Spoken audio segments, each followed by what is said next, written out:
Shopping addiction, sometimes called shopaholism, can have major negative consequences on your personal life, career, and finances. Because shopping is so deeply embedded in global capitalist culture, it can be hard to tell when you've crossed the line. Fortunately, you can learn to spot signs of shopping addiction, promptly change your buying habits, and seek professional help if necessary. So, we are going to watch about the how to cut down your shopping addiction. Method 1. Understanding shopping addiction.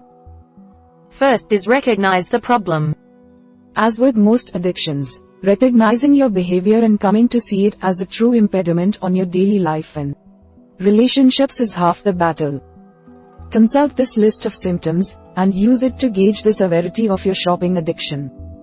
This is an important way to decide exactly how much you need to cut down.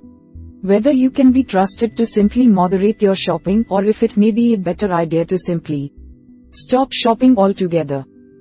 Shopping or spending money when you feel upset, angry, lonely, or anxious. Having arguments with others about your shopping that rationalizes your behavior. Feeling lost or lonely without your credit cards. Consistently purchasing with credit rather than cash. Feeling a euphoric rush or deep sense of ecstasy when making purchases. Feeling guilt, shame, or embarrassment upon excessive spending. Lying about your spending habits or the cost of specific items. Having obsessive thoughts about money. Spending lots of your time trying to manage money and bills to accommodate your spending habits. Step 2. Look honestly at your buying habits. Keep a record of what you buy for 2 weeks to a month. Also making note of how you pay for your purchases. Ask yourself the following questions to get a better handle on when and how you buy. Also, tracking the exact amount of money you spend for this length of time will help open your eyes to how severe your shopping habit really is. Step 3. Identify your brand of shopaholism. According to Shopaholics Anonymous, compulsive shopping can take many forms. Knowing these forms will help you understand your addiction better so that you can better understand how to help yourself. You may be able to recognize yourself on this list, or use your record of buying habits to see where you fit. Shoppers who are triggered to shop upon emotional distress. Trophy shopaholics who are constantly on the hunt for the perfect item. Shoppers who enjoy flashy items and love feeling like a big spender. Bargain seekers who buy things only because they are on sale. Bulimic shoppers who get caught up in a continuous cycle of buying items, only to return them later and start buying anew. Collectors who seek a feeling of completion from buying each piece of a set or the same item in every variation, color, style, etc. Step 4. Learn the long-term effects of shopping addiction. While the short-term effects of shopping addiction may be positive, like feeling happy after completing a shopping trip, many of the long-term effects are overwhelmingly negative. Understanding these effects is a good way to face the realities of an excessive shopping habit. Spending over budget and deep financial trouble. Compulsive buying over and above necessities. A. Going to buy one sweater and leaving the store with 10. Secrecy and hiding the problem to avoid criticism. Feelings of helplessness due to ongoing cycles of purchasing where guilt causes returns which then cause more purchases. Impaired relationships from secrecy, lying about debt, and physical isolation as the preoccupation with shopping increases. Finally, recognize that overspending often has emotional causes. For many, shopping is a way to curb and escape from negative emotions. Like most addictions that provide a quick fix to problems with deep psychological roots, shopping can help you feel complete and capable of maintaining a false image of happiness and security. Push yourself to consider whether or not shopping is an attempt to fill a void in your life that could be otherwise solved by healthier and more sustainable lifestyles. Method 2. Making behavioral changes to cut down shopping. First is learn your triggers. A trigger is anything that makes you want to shop. Keep a journal with you for at least a week. And whenever you feel the urge to shop, write down whatever you feel brought the idea into your mind.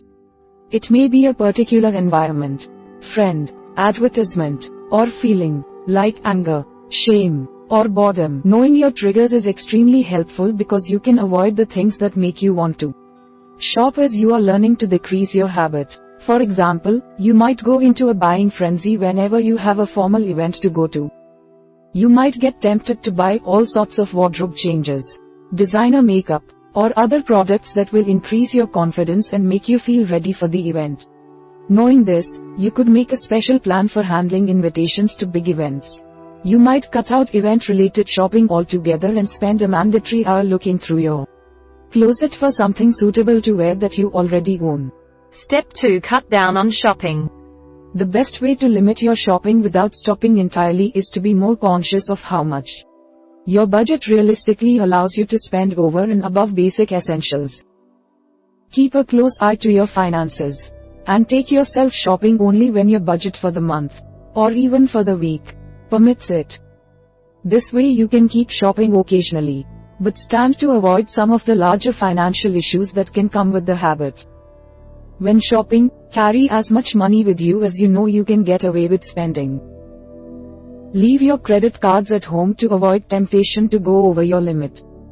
You can also try making an inventory of the things you own and a wish list of the extras that you really want. Looking at your list will help keep you grounded and able to recognize when you're about to purchase something you already have a lot of or something you don't want as badly as other items that you'll surely be tempted to purchase. Wait at least 20 minutes before making a purchase. Don't be sure that you must buy something. Instead, spend time thinking about why you should or shouldn't go through with it.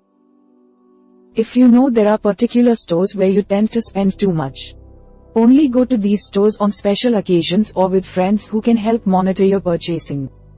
If this is a website, make sure it isn't on your list of bookmarked pages. Step 3. Go cold turkey with discretionary spending. Alternately, if your shopping addiction is serious, limit yourself only to the bare essentials. Be very vigilant when you must shop, and make a shopping list that you stick to. Avoid the temptation of sales and inexpensive items at discount warehouses, and allocate only a certain amount of cash to spend if you do visit one.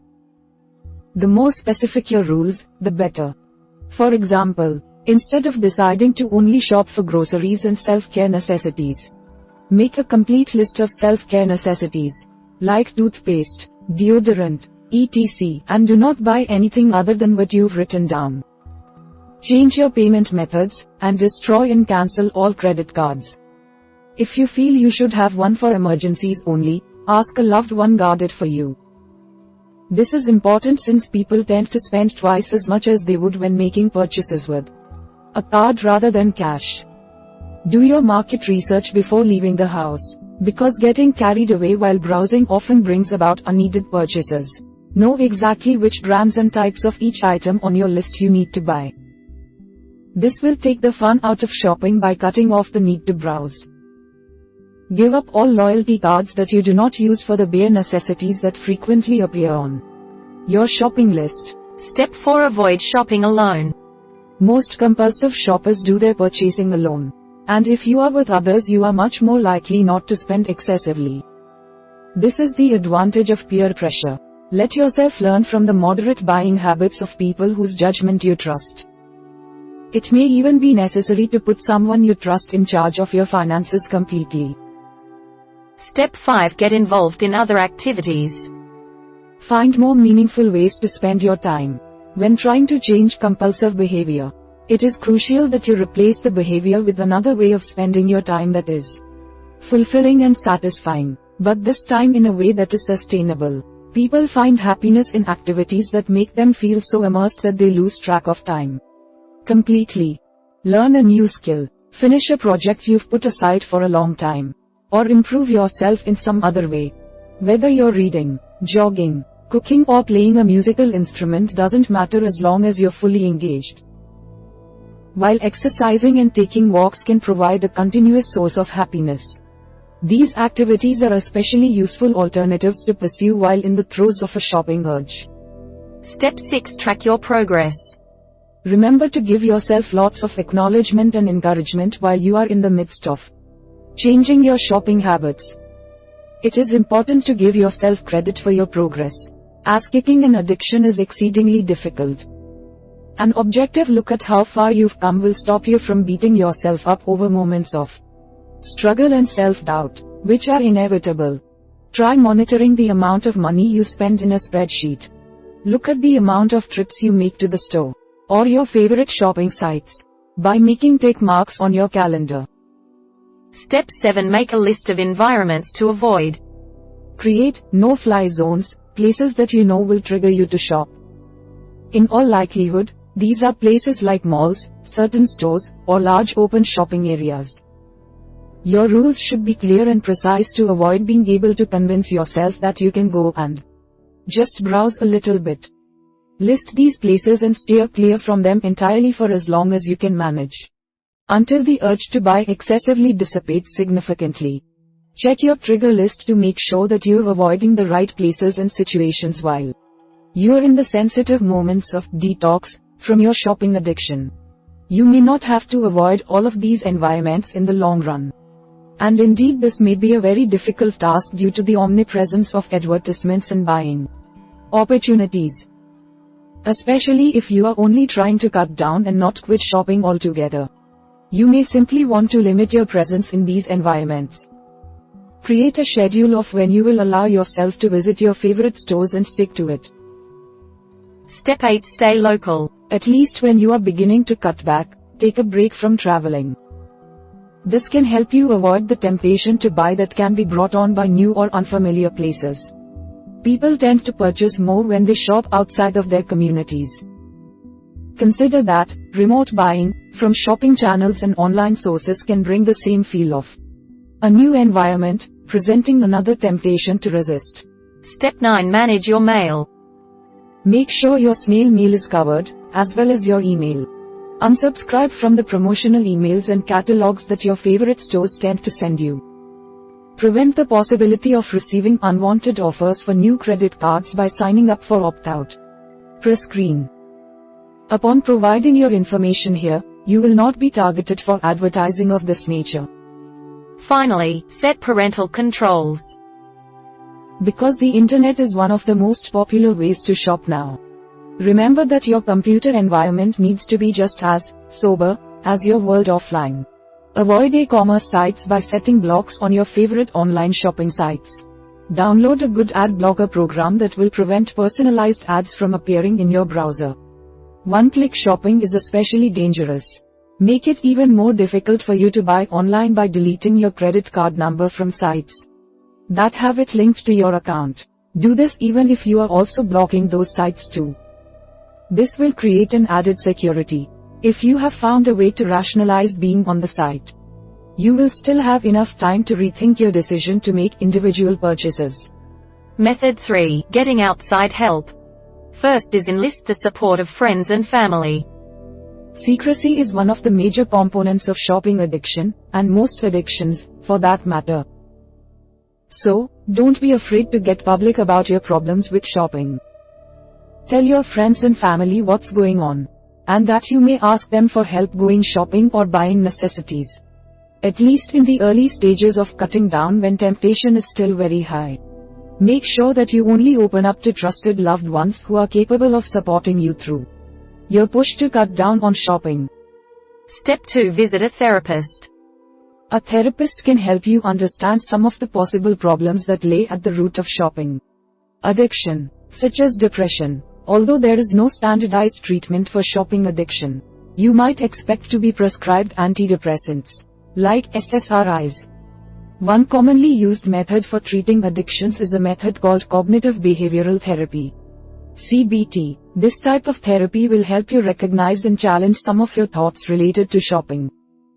Therapy will also help you place less value on extrinsic motivating factors, like a desire to look successful and wealthy, and more value on intrinsic motivators, like feeling comfortable in your skin and maintaining nourishing relationships with loved ones. Step 3. Find a meeting. Group therapy for shopping addiction is an abundant and invaluable resource. Being able to share coping tips and feelings with others who have similar problems can sometimes be the difference between sobriety and relapse back into your old, unhealthy spending habits. Look into local chapters of Debtors Anonymous or Spenders Anonymous. These are 12-step programs that can help you manage your shopping addiction on an ongoing basis. Use this link to locate a debtors anonymous meeting near you.